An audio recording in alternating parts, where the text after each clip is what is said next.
ভগবান সবাইকে সব দিক দিয়ে স্বয়ং সম্পূর্ণ করে রাখেন না, কিছু না কিছু অভাব মানুষকে দিয়েই রাখেন, কিছু না কিছু অভাব থাকে। অভাব থাকে বলেই সে ভগবানের কাছে শরণাপন্ন হয়ে যায়। হে প্রভু, আমি তোমার চরণে শরণাপন্ন, তুমি আমাকে কৃপা করে আমার অভাব পূরণ করে দাও। এই জগতে স্বয়ং সম্পূর্ণ একজনই, তিনি হচ্ছেন ভগবান পরমেশ্বর, সচ্চিদানন্দ বিগ্রহ, অনাদির আদির গোবিন্দ, সর্বকারণের কারণ। তিনি একমাত্র এই জগতে পরিপূর্ণ, আর এই জগতে যারা আছে সবাই অপূর্ণ, সবার ভিতরে কিছু না কিছু কমতি আছে। ভগবান পূর্ণ, তাই উপনিষদ বলছেন পূর্ণমদ পূর্ণমিদম পূর্ণাৎ পূর্ণমুদচ্যতে। ভগবান হচ্ছে এই জগতে একমাত্র পূর্ণ, সেই জন্য শাস্ত্র তাকে বন্দনা করে বলছেন পূর্ণমিদম পূর্ণাৎ পূর্ণমুদচ্যতে। আমাদের অপূর্ণতা, এই অপূর্ণতাই ভগবান আমাদেরকে দিয়ে রেখেছেন। কারণ অপূর্ণতা আছে বলে পূর্ণতা পাওয়ার জন্য মানুষ কষ্ট করে, অপূর্ণতা আছে বলে পূর্ণতা পাওয়ার জন্য মানুষ কাঁদে, প্রভুর চরণে শরণাপন্ন হয়ে যায়। মানুষকে যদি সব দিক দিয়ে পূর্ণ করে দিত, মানুষ আর কোনোদিন ভগবানের কাছে আসতো না, নিজেই বলে দিত আমি নিজেই ভগবান, সবাই আমার পূজা করো, বলো রাধে রাধে। এমনই এক অবস্থা হয়েছিল হিরণ্যকশিপু। অনেক দিন ধরে তপস্যা করে তারা অনেক সম্পদ সম্পত্তি অর্জন করেছিলেন, স্বর্গের দেবতাদেরকে হারিয়ে স্বর্গকেও দখল করেছিলেন, এবং তারা হিরণ্যকশিপু সব জায়গায় প্রচার করে দিলেন ভগবান নেই, আমি হচ্ছি ভগবান। অসুরের হাতে যদি ক্ষমতা চলে যায়, অসুররা নিজেদেরকে ভগবান বলে জাহির করতে শুরু করে দেয়। কিন্তু এই জগতে একমাত্র পূর্ণ ভগবান হচ্ছে পরমেশ্বর ভগবান শ্রীকৃষ্ণচন্দ্র, সেই জন্য তিনিই পূর্ণ, আর সবাই অপূর্ণ। আর অপূর্ণ যারা, তাদের কাজ হচ্ছে পূর্ণতরের সেবা করা, পূর্ণ যিনি পূর্ণ বিভুর সেবা করা। অংশের কাজ পুণ্যের সেবা করা। আমাদের দেহটার, আমাদের দেহের একটা অংশই হাত, হাতের কাজ কি বলো? হাতের কাজ কি? পুরো দেহের সেবা করা। দেহটা পূর্ণ, হাতটা হচ্ছে একটা অংশ, হাতের কাজ হচ্ছে পুণ্যের সেবা করা, দেহের সেবা করা। পাটা অপূর্ণ, একটা খণ্ড অংশ, পায়ের কাজ কি? কি বাবা? পায়ের কাজ দেহের সেবা করা। চোখ একটা আমাদের দেহের অংশ, চোখের কাজ কি? দেহের সেবা করা। মস্তক আমাদের দেহের একটি অংশ, মস্তকের কাজ কি? তাই আমাদের পুরো দেহের সেবা করা। অপূর্ণ বস্তুর কাজই হচ্ছে পূর্ণ বস্তুর সেবা করা। আর আমরা সকলেই অপূর্ণ, আর একজন পূর্ণ আছে, আর সেই পূর্ণ অংশ থেকে আমরা এই জগতে আবদ্ধ হয়ে রয়েছি। অপূর্ণ অংশ, সেই পুণ্যের অপূর্ণ অংশ হচ্ছি আমরা, সেই সনাতন অংশের অংশী হচ্ছি আমরা। আর সেই সনাতন যিনি, তার নাম হচ্ছে পরমেশ্বর প্রভু ভগবান শ্রীকৃষ্ণ। আমাদের কর্তব্য হচ্ছে সেই পরম প্রভু পরমানন্দ মাধব সচ্চিদানন্দ বিগ্রহ অনাদিরাদি গোবিন্দ প্রভু শ্রীকৃষ্ণচন্দ্রের সেবা করা। যেদিন এই ভগবন্ধনে আবদ্ধ জীব প্রভু ভগবান শ্রীকৃষ্ণচন্দ্রের সেবা করবেন, সেদিনই তার অপূর্ণতা ঘুচে যাবে। সে পুণ্যের সেবায় যখন যুক্ত হবে, তখনই সে আনন্দ পাবে। একটা হাত যদি মনে করে আমি নিজে নিজে কাজ করব, আমি আমার অংশের সঙ্গে যুক্ত থাকব না, হাত কখনো সুস্থ থাকবে, স্বাভাবিক থাকবে? তেমনই ভাবে পা যদি মনে করে আমি আমার পুরো দেহের সেবা করব না, আমি নিজের মতো থাকবো, পা কখনো সুখ পাবে কিনা? পাবে। পা যেমন সুখ পাবে না, আমার হাতটি যেমন সুখ পাবে না একা একা থাকলে, তেমনি আমরা এই জগতের মধ্যে আবদ্ধ হয়ে যদি নিজেরা স্বার্থপরের মতো থাকি, আর প্রভু শ্রীকৃষ্ণ যিনি পূর্ণ অংশ, সেই পূর্ণ বিভু চৈতন্যের যদি সেবা না করি, তাহলে আমরাও এই জগতের পরিপূর্ণ সুখ, পরিপূর্ণ সুস্থতা, পরিপূর্ণ বলিষ্ঠতা কখনো কোনো দিনের জন্য আমরা প্রাপ্ত হতে পারবো না। বলো রাধে রাধে, প্রেম সে বলো।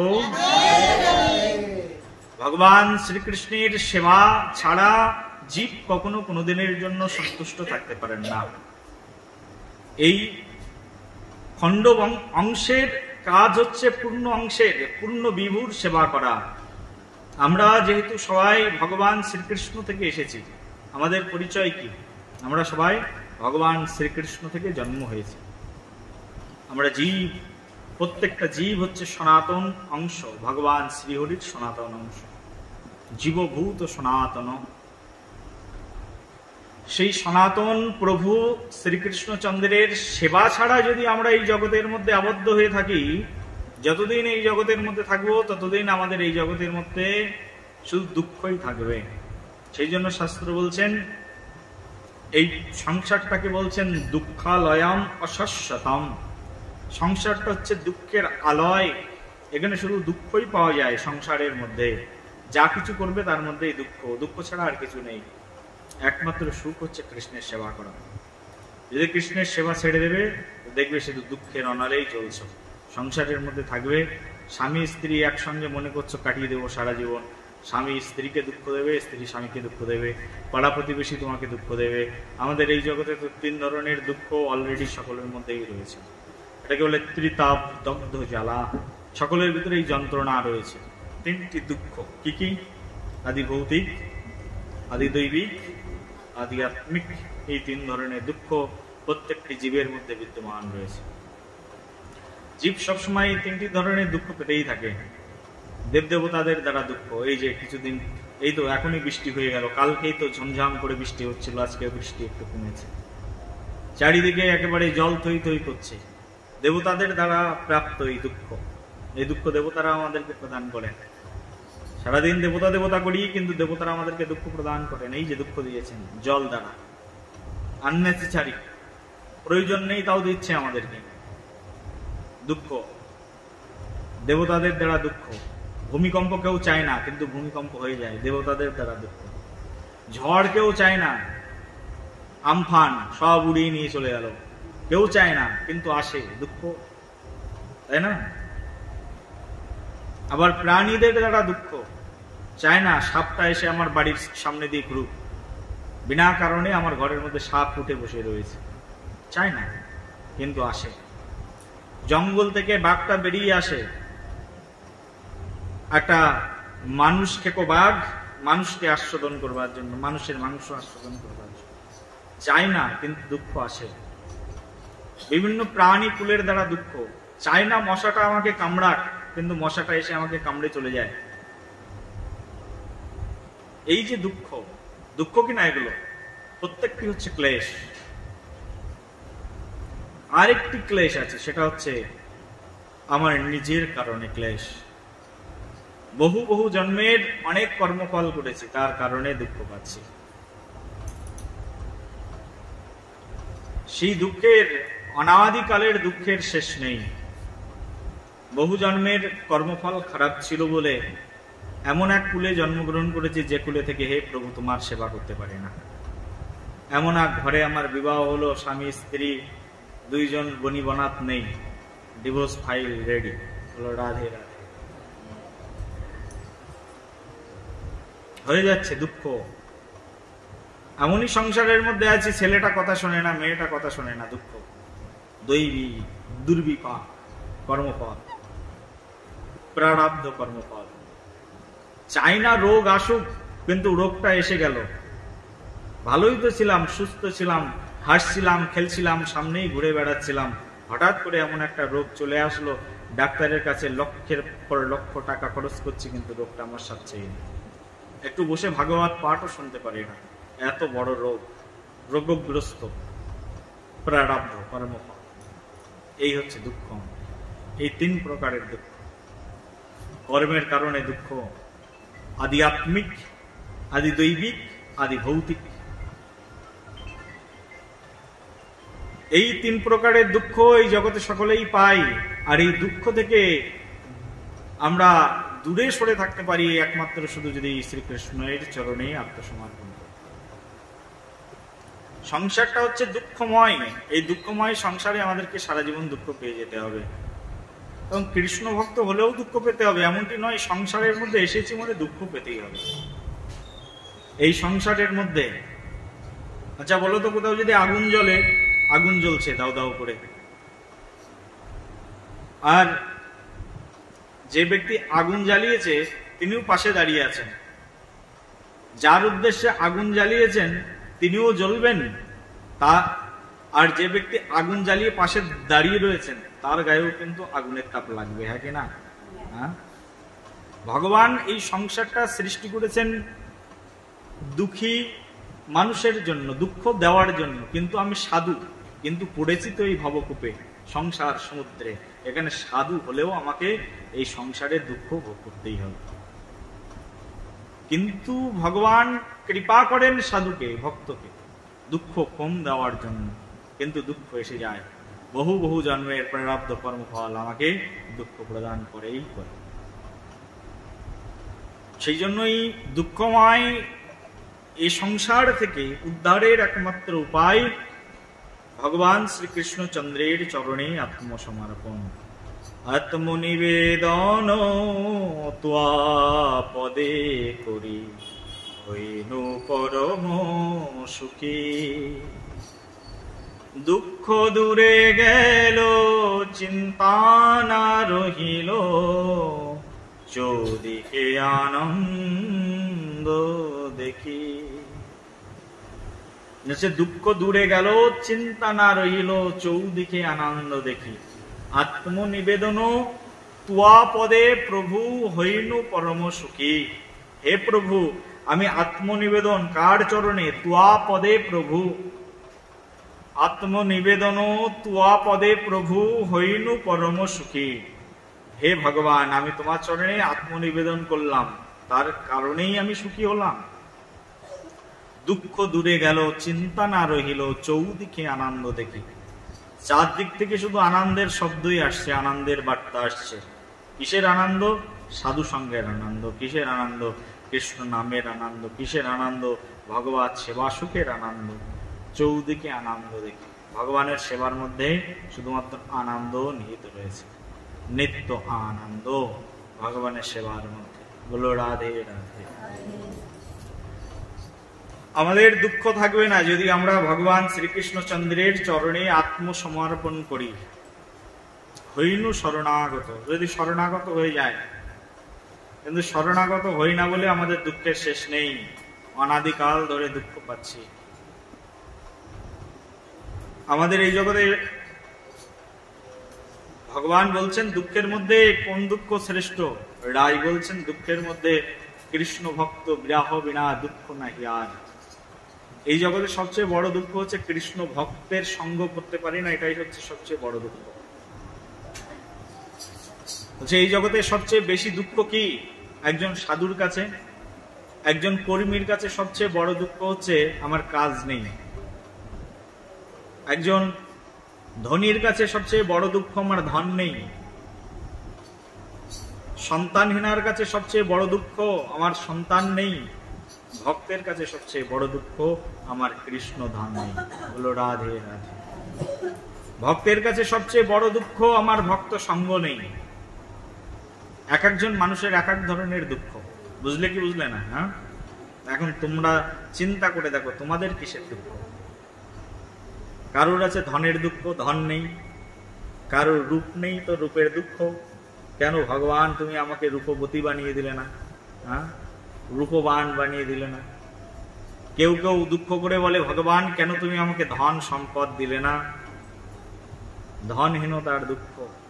কারোর ভালো গুণ নেই, আমি কেন ভালো গান করতে পারি না, বাজাতে পারি না? গুণহীনতার দুঃখ। এই ধরনের আমাদের যে 5 প্রকারের অহংকার আছে, এই 5 প্রকারের অহংকার মানে 5টি দুঃখ আমাদের জগতে। যার বিদ্যা নেই তার আমার কেন বিদ্যা নেই ভগবান, বিদ্যা নেই, শিক্ষা নেই, এটা হচ্ছে আরেকটি দুঃখ, বিদ্যাহীনতার দুঃখ। এত শত দুঃখ, কিন্তু প্রকৃত দুঃখ কোনটি? বলছে শাস্ত্রের মধ্যে প্রকৃত দুঃখ হচ্ছে ভক্ত সঙ্গহীন দুঃখটাই হচ্ছে এই জগতের প্রকৃত দুঃখ। ভক্ত সঙ্গ পাই না প্রভু, এর চেয়ে বড় দুঃখ আর কি? ভগবান তোমার কাছে সবচেয়ে বড় নিবেদন যে তুমি আমাকে ভক্ত সঙ্গে রেখেছো। যদি আমাকে ভক্ত সঙ্গের মধ্যে রাখো, এর চেয়ে পরম সুখ আর কিছু নেই। এই যে আমরা ভক্ত সঙ্গ পাচ্ছি সপ্তাহে একদিন, ডিভোটি অ্যাসোসিয়েশন, এর চেয়ে বড় অ্যাচিভমেন্ট আমাদের এই জগতে আর কিছু নেই, বড় প্রাপ্তি আর কিছু নেই। ভক্ত সঙ্গ সপ্তাহ এক সপ্তাহ যেতে না যেতে শ্রী গুরুদেব কৃপা করছেন, এক সপ্তাহ যেতে না যেতে ভক্ত সঙ্গ পেয়ে যাচ্ছি, এক সপ্তাহ যেতে না যেতে হরি কথা, হরি গুণগানের আসর পেয়ে যাচ্ছি। কত মানুষ কত কাল ধরে বঞ্চিত হয়ে আছে, একটু কৃষ্ণ কথা শ্রবণ করতে পারে না কারোর মুখ থেকে। কত মানুষ আছে এই বিশাল ভারতবর্ষের মধ্যে। বিভিন্ন জায়গায় যাই তো মাঝে মধ্যে দেখি মানুষ কান্না করে, ভক্ত সঙ্গ পায় না। কোথায় ভক্ত সঙ্গ পাবো? ভক্ত সঙ্গ নেই। ভাগবত কথা শোনানোর মতো কোনো মানুষ নেই, ভক্ত সঙ্গ নেই। কিন্তু অ্যাটলিস্ট আমাদের তো কপালে জুটছে হরি কথা, কৃষ্ণ কথা। এটাই বড় ভাগ্য না? যেদিন কৃষ্ণ কথা বন্ধ হয়ে যাবে, যেদিন ভক্ত সঙ্গ বন্ধ হয়ে যাবে, সেদিনের মতো দুঃখটা আর কিছু নেই। সেই জন্য শাস্ত্রে বলছে,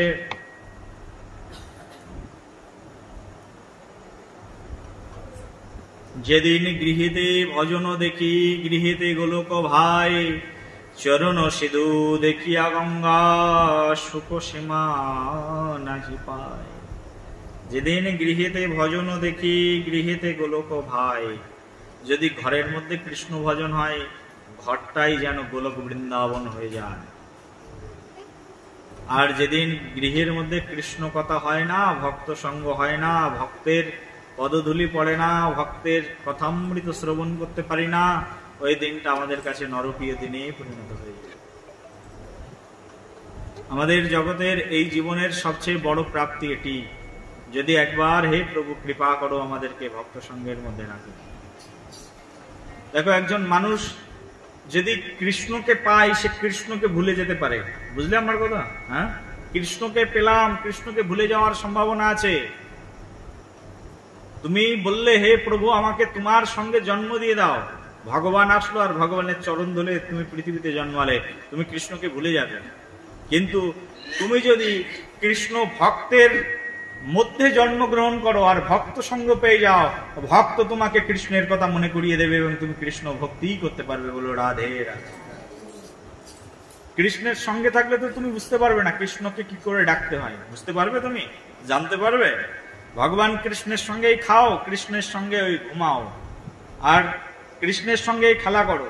কিন্তু তুমি যদি ভক্ত সঙ্গ না পাও, তুমি বুঝবে কি করে এই কৃষ্ণকে কি করে ডাকতে হয়? বুঝতে পারবে তুমি? দুর্যোধন, দুঃশাসন কৃষ্ণের সঙ্গেই খেলেছেন, কৃষ্ণের সঙ্গে থেকেছেন, কৃষ্ণের সঙ্গে বসেছেন, কৃষ্ণের সঙ্গে উঠেছেন, কিন্তু কৃষ্ণ ভক্তের সঙ্গ পায়নি বলে তারা কৃষ্ণ ভক্ত হতে পারেনি। বলো রাধে রাধে। কৃষ্ণের সঙ্গেই থাকতেন তো, কিন্তু কৃষ্ণ ভক্তের সঙ্গ হয়নি কপালে, সেই জন্য কৃষ্ণকে জানতে পারেন। অন্ধ ধৃতরাষ্ট্র কৃষ্ণকে কাছে থেকে দেখেছেন, আস্বাদন করেছেন, কৃষ্ণের মর্মস্পর্শী বাণী দুই কর্ণে শ্রবণ করেছেন, কিন্তু ধৃতরাষ্ট্র কৃষ্ণকে আস্বাদন করতে পারেন। একদিন বিদুর সংসার ত্যাগ করে মৈত্রীয় ঋষির সঙ্গ পেয়ে কৃষ্ণ সম্পর্কে জানলেন। এই কৃষ্ণ অনাদিরাদির গোবিন্দ। যতদিন রাজমন্ত্রী ছিলেন বুঝতেই পারেননি কৃষ্ণকে। যেদিন সংসার ছেড়ে চলে আসলেন, যেদিন ঋষির সঙ্গ হলো, বৈষ্ণবের সঙ্গ হলো, সেদিন বুঝতে পারলেন কৃষ্ণকে। সেদিন থেকে বিদুর কৃষ্ণের সেবায় নিজের জীবনকে উৎসর্গ করে দিয়েছিলেন। জঙ্গলের মধ্যে থাকতেন একটা পর্ণকুটিরে, আর কৃষ্ণ কৃষ্ণ করে কাঁদতেন। হা কৃষ্ণ, যখন তোমাকে পেয়েছি তখন আমি তোমাকে বুঝতে পারিনি, আজকে তুমি কাছে নেই, আজকে তোমাকে বুঝতে পেরেছি তুমি কে। এই বিদুর যখন সাধু হয়ে পরবর্তীতে ফিরে আসলেন, আবার পুনরায় হস্তিনাপুরে ফিরে এসে এই বিদুর গিয়ে ধৃতরাষ্ট্রকে বলছে, ধৃতরাষ্ট্র কি করছো তুমি? জীবনটা তো তোমার শেষ হয়ে গেল, তুমি আর কত দুঃখ সহ্য করবে? নিজে তো জন্ম অন্ধ, চোখেই দেখতে পাও না, নিজের পুত্ররা মৃত্যুবরণ করলো, যাদের হাতে তোমার পুত্ররা মরল তাদের হাতের অন্ন তোমরা গপ গপ করে গিলছো, তোমাদের লজ্জা করে না? বিদুর এসে বলছে ধৃতরাষ্ট্র, হ্যাঁ, তোমার পুত্ররা যার হাতে মরেছে তার গৃহেই রয়েছে, তারাই আজকে রাজা, আজ রাজা কে হয়েছে? ধর্মরাজ, যুধিষ্ঠির রাজা। বলছে যুধিষ্ঠির রাজা, সেই যুধিষ্ঠিরের রাজত্বে আছো, আর ভালো মন্দ রাজভোগ দিচ্ছে, পরমানন্দে খাচ্ছ, লজ্জা করে না? এখনো বুঝতে পারলে না তুমি তোমার জীবনের মূল্য কি? চলো, আমি সাধু হয়েছি, তুমি সাধু হয়ে যাও, কৃষ্ণ ভজন করো। অনাদির আদির গোবিন্দ একমাত্র কৃষ্ণ, অনাদিকালের একমাত্র কাল স্বরূপ তিনি। তার কৃপাতে এই জগতে সবকিছু হয়। তিনি মহাকাল, তিনি মহারুদ্র, তিনি এই জগতের একমাত্র আশ্রয়দাতা, পরম তত্ত্ব জ্ঞাতা, পরম বীজ, অব্যয়, আদি পুরুষ। সেই প্রভু শ্রীকৃষ্ণের চরণে আত্মসমর্পণ করো, চলো ভজন করবে, সাধু সঙ্গে যাবে। ধৃতরাষ্ট্র এতদিন পরে বুঝতে পারলেন আজকে সাধু, এতদিন তো বিদুর মন্ত্রী ছিল, আজকে বিদুর সাধু হয়ে ফিরে এসেছেন। সাধু হয়ে যখন ফিরে এসেছেন, এখন তো আর কথা আর আগের মতো নেই, এখন কথা সাধুদের মতো হয়ে গেছে। যতদিন রাজকার্যে ছিল তখন কূটনীতির কথা বলতো, রাজনীতির কথা বলতো, আজকে সাধু হয়ে ফিরে এসছেন। আর মহাত্মা বিদুর, আগে ছিল মন্ত্রী বিদুর, এখন হয়েছেন মহাত্মা বিদুর। মহাত্মা বিদুর এখন মহৎ মহৎ কথা বললেন। সেই মহাত্মা বিদুরের সঙ্গ প্রভাবে সেই পাপিষ্ট জন্মান্ধ, পাপিষ্ট বলবে কিনা, পাপিষ্ট জন্মান্ধ ধৃতরাষ্ট্রের সেন্স ফিরে গেল।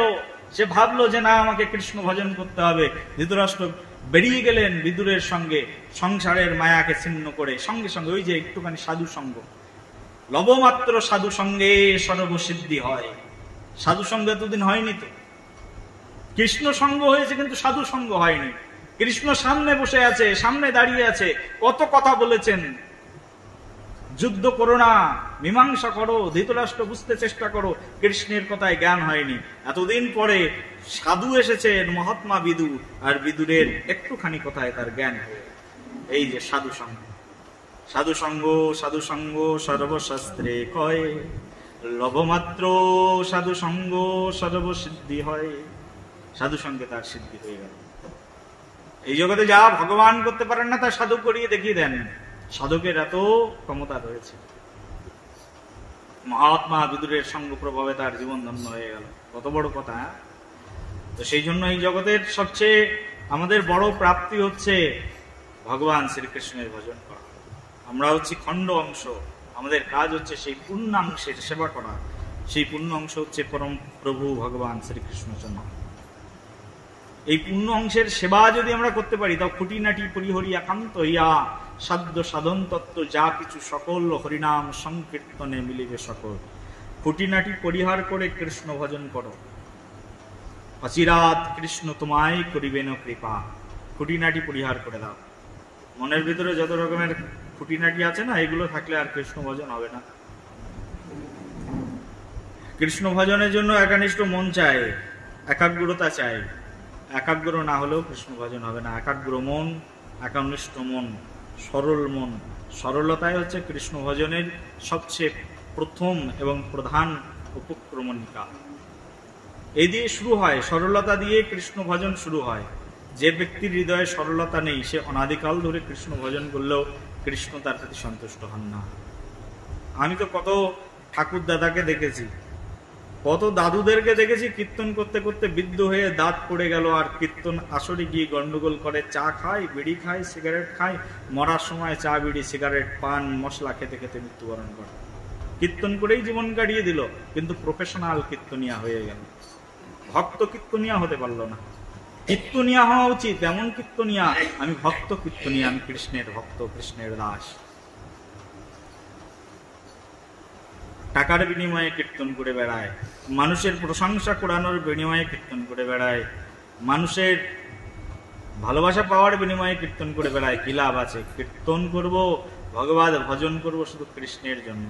কৃষ্ণ তোমার জন্য সর্বস্ব সমর্পণ।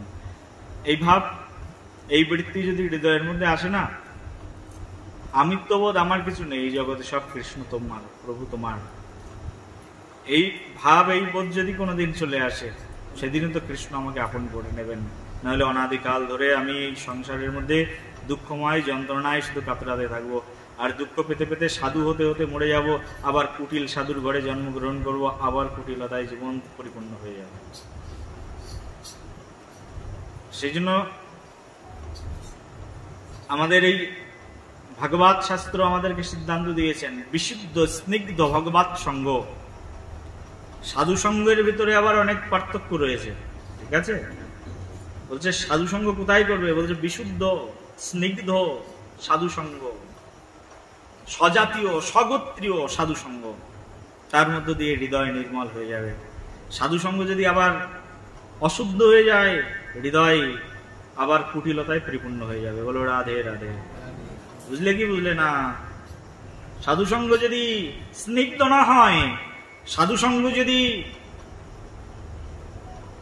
স্বজাতীয় না হয়, স্বগোত্রীয় না হয়, সেই সাধু সঙ্গ তোমাকে নরকের দিকে ঠেলে দেবে, তোমার হৃদয় কুটিলতায় পূর্ণ করে দেবে, তোমার হৃদয়ের ভক্তি সম্পদ থেকে তোমাকে দূরে সরিয়ে দেবে, তুমি মৃত্যুবরণ করবে ওই সাধু সঙ্গে। সেই জন্য সাধু সঙ্গ এমন হওয়া উচিত, সেটা স্বজাতীয় হওয়া উচিত, স্নিগ্ধ হওয়া উচিত, বিশুদ্ধ হওয়া উচিত। অনেক মানুষ অনেক দিন ধরে সাধুসঙ্গ করছে, কত দিন ধরে সাধুসঙ্গ করছে ঠিক নেই।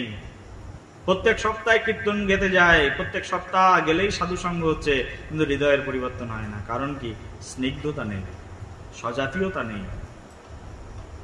সেই জন্য সাধুসঙ্গ করতে গেলে স্নিগ্ধ, স্বজাতীয়, বিশুদ্ধ ভাগবত সঙ্গ করা উচিত। এটাই শাস্ত্রের সিদ্ধান্ত।